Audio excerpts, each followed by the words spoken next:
जानी टीवी देखने वाले सभी मोअज़्ज़ज़ दोस्तों को मेरी तरफ से अस्सलाम वालेकुम। दोस्तों, आज की इस वीडियो में हम सैर करेंगे दुनिया के एक उस बदनसीब इस्लामी मुल्क की जिसे 90 की दहाई में खाको खून में नहला दिया गया। 1990 के बाद जहां एक तरफ रूस के टुकड़े हो रहे थे तो दूसरी तरफ यूरोप में युगोस्लाविया का भी खात्मा हो रहा था। मकदूनिया, स्लोवेनिया, क्रोएशिया, कोसोवो और सर्बिया जैसे ममालिक पहली जंग अज़ीम के ख़ात्मे के बाद वजूद में आने वाली इस मुमलकत से आज़ादी हासिल कर रहे थे। तो ऐसे में कोसोवो की तरह बोस्निया और हर्ज़ेगोविना से भी आज़ादी की आवाज़ें बुलंद होना शुरू हो गईं। बोस्निया, जहां इस्लाम का फैलाव तुर्कों के दौरे हुक्मरानी में हुआ था, कोसोवो की तरह एक आज़ाद मुस्लिम मुमलकत के वजूद की दावेदार थी। लेकिन वहीं पर इस मुल्क में सरपस्का के इलाकों में सर्बियन लोगों की अक्सरियत होने के सबब ये मुल्क एक होने की बजाय दो टुकड़ों में तकसीम हो गया। अक़वाम मुत्तहिदा की जानिब से करवाए गए रेफरेंडम में यह फैसला हुआ था कि बोस्निया को आज़ादी दी जाएगी, लेकिन बोस्निया और हर्ज़ेगोविना जहां एक तरफ आज़ाद रियासत का वजूद कायम कर चुकी थी, वहीं सर्ब कबाइल सर्बिया और दीगर हमायती ममालिक जिनमें क्रोएशिया काबिल फहरिस्त था, उनकी अमदाद से मुल्क पर कब्जा कर चुके थे। ऐसे में हालात ने करवट बदली तो ये सरजमीन इंसानों का कब्रिस्तान बनना शुरू हो गई। मुसलमानों की अक्सरियत को यहाँ पर मारा जाने लगा। एक, दो या चंद सौ नहीं, लाखों की तादाद में मुसलमानों को मारकर क्रेनों की मदद से दफन किया जाने लगा। 1995 की बात है, जब बोस्निया में मुस्लिम गिरोह मुसल्लह हो चुके तो अक़वाम मुत्तहिदा की अमन फ़ौज ने उन्हें इलाके से निकल जाने का हुक्म दिया। अक़वाम मुत्तहिदा की अमन मिशन की इस फौज में ज़्यादा तादाद नीदरलैंड से थी। इस फौज का यह हाल था कि अगर कोई बंदा छुट्टी पर जाता तो उसे वापस बोस्निया में नहीं भेजा जाता था और 1995 में नीदरलैंड की फ़ौजों की तादाद सिर्फ 400 रह गई। यानी अगर हम कहें कि इस सारे कत्लेआम के पीछे अक़वाम मुत्तहिदा का ही हाथ था तो ये भी कोई गलत बात नहीं होगी।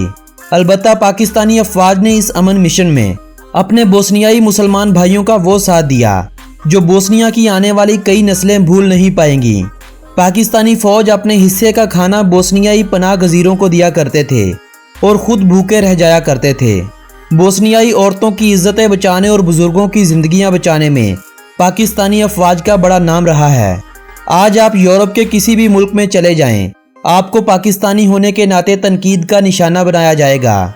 मगर बोस्निया यूरोप का वो मुल्क है जहाँ पाकिस्तानियों को लोग घरों में बुलाते हैं, खाना खिलाते हैं। हत्ता के बोस्नियाई लड़कियां पाकिस्तानी लड़कों से शादी के ख्वाब सजाए फिरती हैं। बोस्निया के बॉर्डर पर एंट्री के वक्त पाकिस्तानियों से ना तो सवालों जवाब किए जाते हैं और ना ही किसी पाकिस्तानी के वहां से रिपोर्ट होने की कोई खबर सामने आती है। एक ऐसा मुल्क जहां हमारी इतनी हौसला अफजाई होती है, हमारी हुकूमत फिर भी ऐसे ममालिक के साथ तावन नहीं करती, सयाहों की आसानी के लिए आसान वीज़ा सर्विस मुतारिफ नहीं करवाती। हुकूमत आसान वीज़ा सर्विस मुतारिफ करवाए ताकि यह दोस्ती कम होने की बजाय बढ़ती चली जाए। मुसलमानों को एहसास हो कि भाईचारा अभी भी ख़त्म नहीं हुआ। बोस्निया के माजी के इन तल्ख हक़ाइक़ को मैं आप लोगों के साथ बस इतना सा ही शेयर करूँगा, वगरना यूट्यूब इंतज़ामिया कहीं इस वीडियो को डिलीट ही ना कर दे। बोस्निया के माजी से तो हमने आपको आशना करवा दिया, अब बात करते हैं बोस्निया के हाल की। लेकिन इससे पहले मैं आप दोस्तों से गुजारिश करूंगा कि अगर आपने अभी तक हमारे YouTube चैनल जानी टीवी को सब्सक्राइब नहीं किया तो हमारे इस YouTube चैनल को सब्सक्राइब कर लीजिए और साथ मौजूद घंटी के बटन को भी दबा दीजिए ताकि मालूमात से भरपूर कोई भी तफरीही वीडियो आप दोस्तों से कहीं मिस ना हो जाए।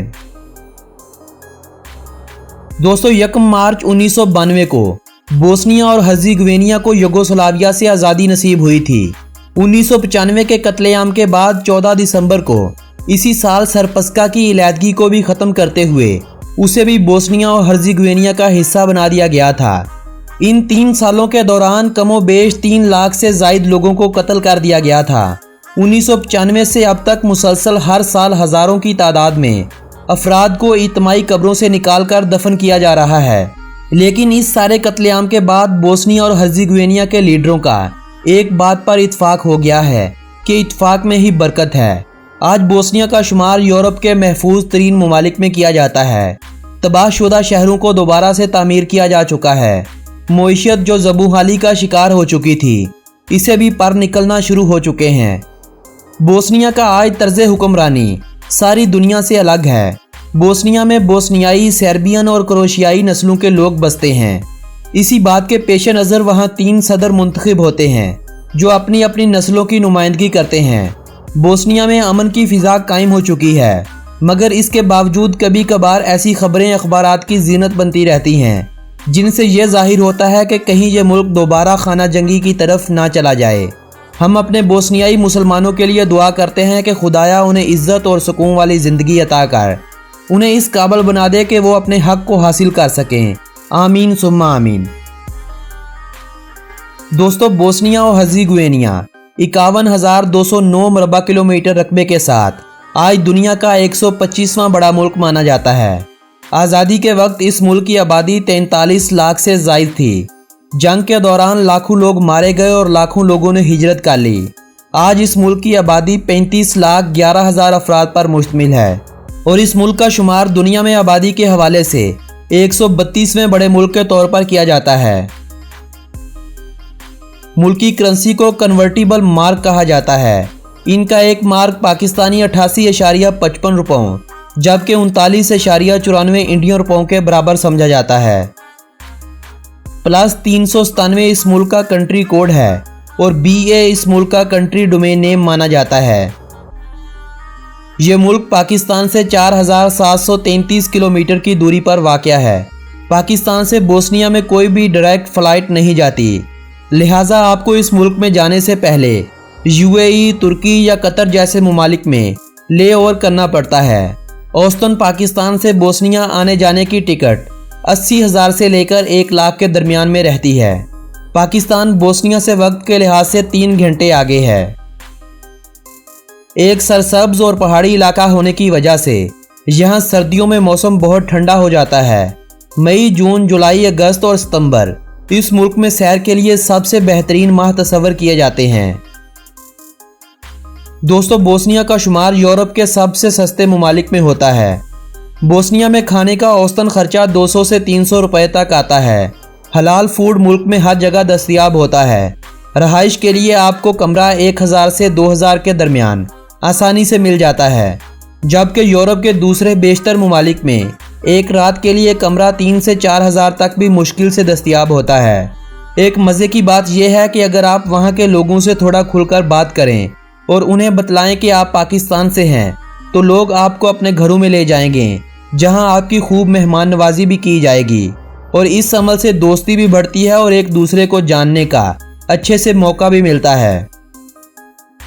दोस्तों, बोस्नियाई वार के दिनों में इस मुल्क की फीकस मजमूई आमदनी $300 थी, लेकिन हर आने वाले साल में इस मुल्क ने तरक्की की और आज फीकस मजमूई आमदनी $6,000 पर पहुंच चुकी है।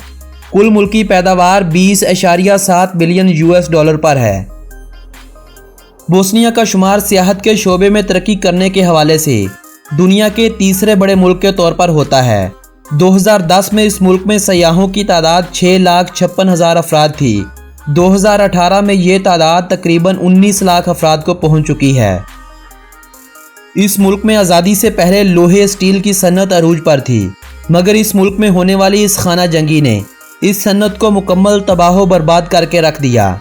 आज इस मुल्क में स्टील की सन्नत दोबारा से अपना मुकाम हासिल कर रही है। सोने के बेशुमार ज़खायर इस मुल्क में मौजूद हैं, जो मुल्की मईशत को सहारा देने का एक बेहतरीन जरिया है। ये मुल्क लकड़ी और लकड़ी से बना हुआ फर्नीचर, गाड़ियों की सीटें, बिजली और एल्यूमिनियम की फरोख्त से हर साल अरबों डॉलर कमा रहा है। बोस्नियन, सर्बियन और क्रोएशियन इस मुल्क की 3 सरकारी ज़ुबानें हैं। मुल्क में 50% आबादी बोस्नियाई लोगों की है। 30% सर्बियन अफराद भी इस मुल्क में बसते हैं। 15% क्रोएशियन लोग, जबकि बाकी दीगर नस्लों के लोग भी इस मुल्क में मुस्तकिल रहाइश पजीर हैं। मुल्क में ज़ुबानों का इस्तेमाल भी तकरीबन आबादी के लिहाज से ही किया जाता है।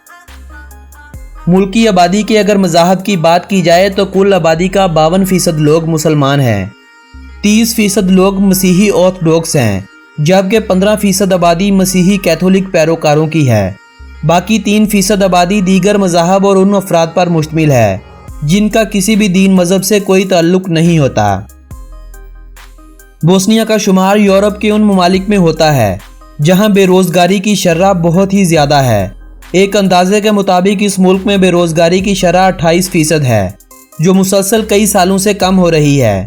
बेरोजगारी की इस वजह के पीछे 3 सालों पर मुहित एक वो जंग थी जिसने लाखों लोगों को बेघर कर डाला और सैकड़ों फैक्ट्रियां बंद होने के सबब लोग बेरोजगार हो गए थे। सराजीवो इस मुल्क का सबसे बड़ा शहर और मुल्क का दारुल हुकूमत होने का एजाज रखता है। इस शहर की तुर्कों के दौरे हुकूमत में सन 1461 में बुनियाद रखी गई थी। 141 मरबा किलोमीटर रकबे पर फैले हुए इस शहर में आज 4.5 लाख अफराद रहाइश पजीर हैं। इस शहर की बुनियाद सल्तनत उस्मानिया के 7वें सुल्तान मोहम्मद सानी ने रखी थी। उन्होंने इस इलाके को फतह करने के बाद यहाँ एक किला तामीर करवाया और इसे बोस्ना का नाम दिया। किले के साथ आबादी का बसाव होने लगा तो ये इलाका बोस्ना सराय मशहूर होने लगा। इस शहर का नाम लिखते हुए यूं महसूस होता है जैसे ये सराजीव है, मगर इसको पढ़ते वक्त सराइव ही पढ़ा जाता है। बोस्निया के अगर मोहल्ले वकूअ की बात की जाए तो ये मुल्क यूरोप के जनूबी हिस्से में वाक़या है। मुल्क के मशरिक में सर्बिया जबकि कुछ जनूबी हिस्से की सरहद मोंटीनेग्रो से मिलती है, जबकि बाकी सभी अतराफ क्रोएशिया से मिलती है। मुल्क की सिर्फ 26 किलोमीटर की सरहद समुंदर से भी मिलती है। कई सालों की खाना जंगी के बाद इस मुल्क की हालत बदलने की जो इतनी तेज़ रफ्तार है, इसकी एक वजह इस मुल्क में लोगों का तालीम से लगाव भी है। इस मुल्क में तालीम की शरह 98.5% है। इलाका सरसब्ज होने की वजह से इस मुल्क में इंसानों की औसतन उम्र दुनिया के 10 ममालिक से ज़्यादा है। औसतन यहाँ इंसानी उम्र 77 साल के करीब है। फुटबॉल इस मुल्क की सबसे मकबूल खेल है और फुटबॉल को ही इस मुल्क की कौमी खेल भी माना जाता है। मुल्क में दूसरी सबसे ज़्यादा खेली जाने वाली खेल बास्केटबॉल है। वॉलीबॉल, हैंडबॉल और ओलंपिक्स की कई एक खेलें इस मुल्क में बहुत ही शौक से खेली जाती हैं। बोस्नियाई ईगल इस मुल्क का कौमी परिंदा माना जाता है। टोरनजाक इस मुल्क का कौमी जानवर है। ये कुत्तों की एक ऐसी किस्म होती है जो भेड़ों के बहुत बड़े बड़े ग्रोहों को मालिक के बगैर चरवाने की सलाहियत रखते हैं। चंबेली के फूल से मिलता जुलता बोस्नियाई गुले सोसन इस मुल्क का कौमी फूल माना जाता है। दोस्तों, बोस्निया के बारे में अगर दिलचस्प हक़ाइक़ की बात की जाए तो इस मुल्क की करेंसी जिसे मार्क और मार्का भी कहा जाता है, इस मुल्क के अलावा दूसरे किसी भी मुल्क हत्ता के साथ के सभी ममालिक में बहुत मुश्किल से मिलती है। यानी आपको अगर इस मुल्क में जाना है तो आपको इस मुल्क में जाकर करेंसी को एक्सचेंज करवाना होगा और वापसी से पहले अपनी बाकी करेंसी को दोबारा डॉलर में तब्दील करवाना होगा, वगरना आप दूसरे ममालिक से इस करेंसी को तब्दील नहीं करवा पाएंगे। बोस्निया में कॉफ़ी का इस्तेमाल बहुत ही ज़्यादा होता है। यही वजह है कि पर कैपिटा के हवाले से इस मुल्क का शुमार दुनिया में कॉफ़ी इस्तेमाल करने वाले 10वें बड़े मुल्क के तौर पर किया जाता है। 1984 में होने वाले विंटर ओलंपिक्स के मुकाबले इसी मुल्क के शहर सराजीव में हुए थे, लेकिन उस वक्त ये मुल्क यूगोस्लाविया का हिस्सा शुमार हुआ करता था। बोस्निया और हर्ज़ेगोविना का ज़्यादातर इलाका पहाड़ी है। इस मुल्क में 7 बड़े दरिया जबकि 10 छोटे बड़े नदी नाले बहते हैं। मुल्क में कुल झीलों की तादाद लगभग 105 के करीब है। एक बहुत ही खूबसूरत मुल्क है उन लोगों के लिए जो हाइकिंग और ट्रैकिंग का शौक रखते हैं। इस मुल्क को आप यूरोप का दूसरा स्विट्ज़रलैंड कहें तो कोई गलत बात नहीं होगी। वही स्विट्ज़रलैंड वाले नज़ारे आपको इस मुल्क में बहुत सस्ते से मिल जाएंगे। पाकिस्तानियों और भारतीयों को इस मुल्क में जाने से पहले इस मुल्क के वीज़े की ज़रूरत होती है। पाकिस्तानियों को इस मुल्क का वीज़ा इस्लामाबाद में मौजूद बोस्निया की एम्बेसी से हासिल करना पड़ता है, जबकि भारतीयों को नई दिल्ली में मौजूद बोस्निया की एम्बेसी से वहां का वीज़ा लेना पड़ता है। पाकिस्तान और भारत से बहुत ही कम लोग इस मुल्क का वीज़ा लेकर जाते हैं। एक तो इस मुल्क की फ़्लाइट टिकट्स महंगी होने के सबब लोग इस मुल्क में ज़्यादा नहीं जाते। दूसरा, इस मुल्क का वीज़ा हासिल करने के बाद आपको ऐसी कोई भी सहूलत हासिल नहीं होती कि आपको किसी दूसरे मुल्क में आसानी से दाखिला मिल जाए। इस मुल्क की वीज़ा पॉलिसी में ये भी शामिल है कि अगर आपके पासपोर्ट पर अमेरिका, यूके या शेंजन कंट्रीज़ का मल्टी एंट्री वैलिड वीज़ा लगा हुआ है तो आपको इस मुल्क में वाया लैंड क्रॉसिंग और वाया फ्लाइट 30 दिनों के लिए एंट्री मिल जाती है। दोस्तों, यूरोप में चलने वाली सबसे पहली ट्राम भी सन 1885 में इसी मुल्क में चलाई गई थी जो आज भी चल रही हैं। बोस्निया रकबे के लिहाज से अमेरिकी रियासत मगरबी वर्जीनिया से थोड़ा सा छोटा है। इस मुल्क में 3 नस्ली गिरोह होने के सबब यहाँ 3 ज़ुबानें तो बोली जाती हैं, मगर हैरानगी की बात यह है कि तीनों ज़ुबानें बिल्कुल एक जैसी हैं। यूरोप का एक सबसे पुराना जंगल भी इसी मुल्क में मौजूद है। दोस्तों, ये थी बोस्निया के बारे में दिलचस्प मालूमात पर मबनी एक बहुत ही खूबसूरत सी वीडियो। अगर ये वीडियो आप लोगों की मालूमात में इजाफे का सबब बनी हो तो इस वीडियो को अपने अजीज़ों अहबाब के साथ व्हाट्सएप और फेसबुक वाल पर शेयर करते हुए अपनी पसंदीदगी का इजहार लाजमी कीजिएगा। इस वीडियो को ज़्यादा से ज़्यादा लाइक्स दीजिए और कमेंट बॉक्स में बतलाइएगा कि अगली वीडियो कौन से मुल्क पर बनाई जाए। आप दोस्तों से मुलाकात होगी ऐसी ही किसी मालूमाती वीडियो के ज़रिए।